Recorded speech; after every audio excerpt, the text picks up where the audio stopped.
हमने अपने चैनल में एक नए कार्यक्रम की शुरुआत की है जिसका नाम है कहानी सुनिए। इस कार्यक्रम में हम आपको देश भर के चुनिंदा लेखकों की अनमोल कृतियां सुनाते हैं।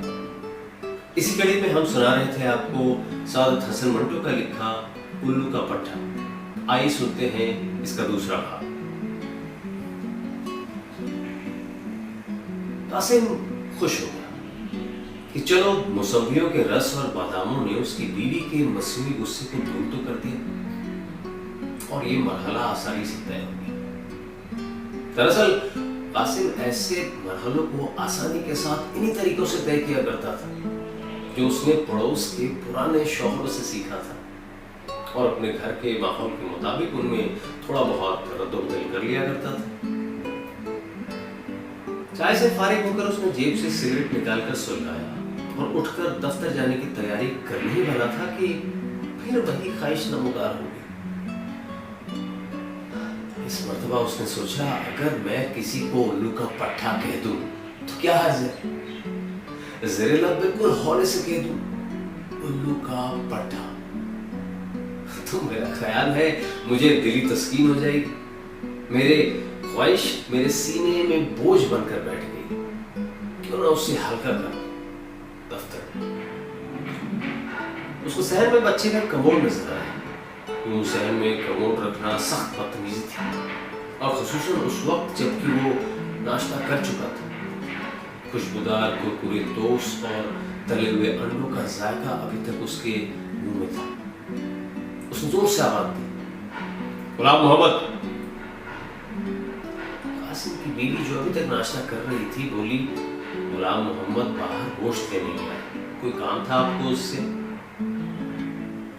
एक सेकंड के अंदर अंदर कासिम के दिमाग में बहुत सी बातें आई। कह दो कि गुलाम मोहम्मद उल्लू का पट्टा है और ये कहकर जल्दी से बाहर निकल जाओ। नहीं, वो खुद तो मौजूद ही नहीं, फिर बिल्कुल बेकार है। लेकिन सवाल ये है कि बेचारे गुलाम मोहम्मद को ही निशाना क्यों बनाया जाए? उसको तो मैं हर वक्त उल्लू का पट्टा कह सकता हूं। कासिम ने अधजिला सिगरेट वहीं गिरा दिया और बीवी से कहा, कुछ नहीं, मैं उससे ये कहना चाहता था कि दफ्तर में मेरा खाना बेशक 1:30 बजे ले आया, तुम्हें खाना जल्दी भेजने में बहुत तकलीफ करनी पड़ती है। ये कहते हुए उसने बीवी की तरफ देखा जो फर्श पे उसके गिराए हुए सिगरेट को देख रही थी। कासिम को फौरन अपनी गलती का एहसास हुआ कि सिगरेट अगर बुझ गया और यहाँ पड़ा रहा तो उसका बच्चा रेंगता आएगा और उसे उठाकर मुंह में डालेगा, जिसका नतीजा ये हुआ कि उसके पेट में गड़बड़ मच जाएगी। कासिम ने सिगरेट का टुकड़ा उठाकर गुसलखाने की मोरी में फेंक दिया। ये भी अच्छा हुआ कि मैंने जज्बात से मगलूब होकर गुलाम मोहम्मद को उल्लू का पट्टा नहीं किया। उससे अगर एक गलती हुई है तो अभी अभी मुझसे भी तो हुई और मैं समझता हूं कि मेरी गलती ज्यादा शदीद थी। कासिम बड़ा सही और दिमाग आदमी था। उसे इस बात का एहसास था कि वो सही खुतूत पर गौर व फिक्र करने वाला इंसान है, मगर इस एहसास ने उसके अंदर बर्तरी का ख्याल कभी पैदा नहीं किया। यहाँ पर फिर उसकी सही और दिमागी को दखल था कि वो एहसास बर्तरी को अपने अंदर दबा लिया करता था। मोरी में सिगरेट का टुकड़ा फेंकने के बाद उसने बिला जरूरत सहन में टहलना शुरू कर दिया। वो दरअसल कुछ देर के लिए बिल्कुल खाली और ज़हन हो गया था। उसकी बीवी नाश्ता का आखिरी टोस्ट खा चुकी थी। कासिम को यूं टहलते देख वो उसके पास आई और कहने लगी, क्या सोच रहे हैं आप? कासिम चौंक पड़ा। कुछ नहीं, दफ्तर का वक्त हो गया क्या? ये लफ्ज उसकी जुबान से निकले और दिमाग में वही उल्लू का पट्टा कहने की ख्वाहिश तड़पने लगी। उसके जी में आया कि बीवी को साफ साफ कह दे कि ये अजीबोगरीब ख्वाहिश उसके दिल में पैदा हो गई है जिसका सर है न पैर। बीवी सुनेगी जरूर और जाहिर भी है कि बीवी को उसका साथ देना पड़ेगा। चुनांचे यूं हंसी हंसी में उल्लू का पट्टा कहने की ख्वाहिश उसके दिमाग से निकल जाएगी। और उसने गौर किया, इसमें कोई शक नहीं कि बीवी हंसेगी और मैं खुद भी हंसूंगा, लेकिन ऐसा ना हो कि ये बात मुस्तकिल मजाक बन जाए। ऐसा हो सकता है हो सकता है क्या, जरूर होगा, और बहुत मुमकिन है कि अंजाम नाखुशगवार है। चुनांचे उसने अपनी बीवी से कुछ न कहा और एक लम्हा उसकी तरफ देखता रहा। बीवी ने बच्चे का कमोड उठाकर कोने में रख दिया और कहा, आज सुबह आपके बरखुरदार ने वो सताया है कि अल्लाह की पनाह। बड़ी मुश्किलों के बाद मैंने उसको कमोड पर बिठाया। उसकी मर्जी ये थी कि बिस्तर कोई खराब करे, आखिर लड़का किसका है। कासिम को इस किस्म की चख पसंद थी। ऐसी बातों में वो तीखे मजाक की झलक देखता था। मुस्कुराकर उसने बीवी से कहा, लड़का मेरा ही है, मगर मैंने तो आज तक कभी बिस्तर खराब नहीं किया, ये आदत उसकी अपनी हो।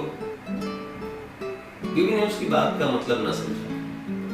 कासिम को मुतलकन अफसोस न हुआ, इसलिए कि ऐसी बातें वो सिर्फ अपने मुंह का जायका दुरुस्त रखने के लिए किया करता था। वो और भी खुश हुआ जब उसकी बीवी ने जवाब न दिया और खामोश हो गई। अच्छा भाई, अब मैं चलता हूँ, खुदा हाफिज़। ये लफ्ज जो हर रोज उसके मुंह से निकलते थे, आज भी अपनी पुरानी आसानी के साथ निकले और कासिम दरवाजा खोलकर बाहर चल दिया। कश्मीरी गेट से निकलकर जब वो निकलसन पार्क के पास से गुजर रहा था तो उसे एक दाढ़ी वाला आदमी नजर आया।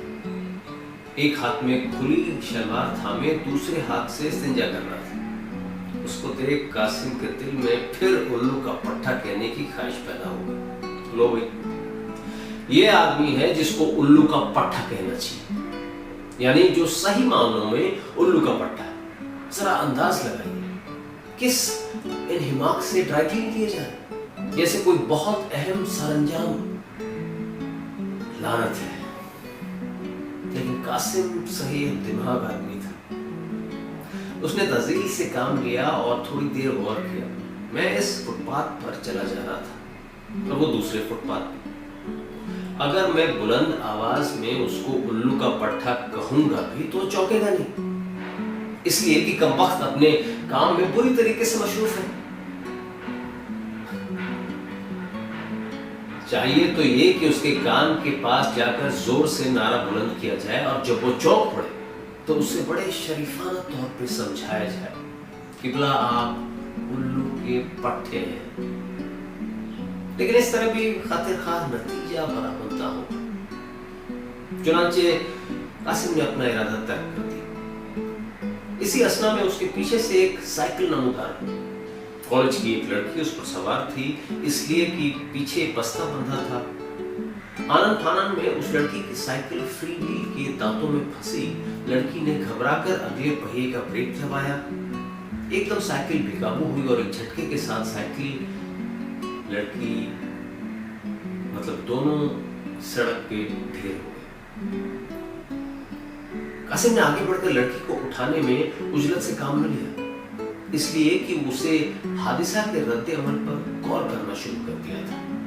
मगर जब उसने देखा कि लड़की की साड़ी फ्री व्हील के दांतों ने चबा डाली है और उसका बॉर्डर बुरी तरीके से उसमें उलझ गया है, तो वो तेजी से आगे बढ़ा। लड़की की तरफ देखे बगैर उसने साइकिल का पिछला पहिया जरा ऊंचा उठाया ताकि उसे घुमाकर साड़ी के व्हील के दांतों में से निकाल ले। इत्तेफाक ऐसा हुआ कि पहिया घुमाने से साड़ी कुछ इस तरह तारों की लिपट में आ गई कि इधर पेटीकोट की गिरफ्त से बाहर निकल गई।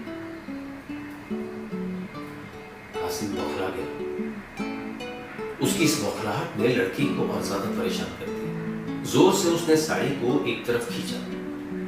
फ्री व्हील के दांतों में एक टुकड़ा अड़ा रह गया और साड़ी बाहर निकल गई। लड़की का रंग लाल हो गया।